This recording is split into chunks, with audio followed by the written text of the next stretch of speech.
Hello everyone, ఈరోజు వీడియోలో paratha, rice, రోటీ, chapati, non దేనిలోకైనా పర్ఫెక్ట్గా ఉండే చికెన్ కర్రీ చూపించబోతున్నానండి. ఫస్ట్ అయితే స్టవ్ ఆన్ చేసుకుని ప్యాన్లో స్క్రీన్లో కనిపిస్తున్న మసాలాలు యాడ్ చేసుకొని లో ఫ్లేమ్లో మంటను పెట్టుకొని ఫ్రై చేసి చల్లార్చుకొని పొడి చేసుకోండి. ఇప్పుడు వేరే బౌల్లో క్లీన్ చేసుకున్న చికెన్ వేసుకొని కొద్దిగా సాల్ట్, అల్లం వెల్లుల్లి పేస్ట్, మనం గ్రైండ్ చేసుకున్న మసాలా పొడి, లెమన్ జ్యూస్, అలానే ఆయిల్ వేసుకొని అవసరమైనట్లయితే కొద్దిగా వాటర్ యాడ్ చేసుకొని మిక్స్ చేసుకొని మూత పెట్టి 1 అవర్ పాటు రెస్ట్ ఇవ్వండి. ఇప్పుడు వేరే ప్యాన్లో కొద్దిగా ఆయిల్ వేసుకొని ఆయిల్ వేడిన తర్వాత సన్నగా తరిగిన ఆనియన్, కొద్దిగా కరివేపాకు, అలానే సాల్ట్ కూడా వేసుకొని ఆనియన్ గోల్డెన్ కలర్కి వచ్చే వరకు ఫ్రై చేసుకోండి.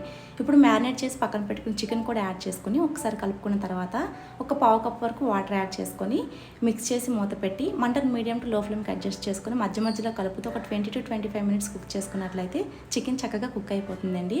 వాటర్ మొత్తం ఎగిరిపోయి ఈ విధంగా ఆయిల్ సెపరేట్ అయిన తర్వాత ఫైనల్గా కొత్తిమీర వేసుకొని స్టవ్ ఆఫ్ చేసుకుంటే రెడీ అయిపోయినట్లే.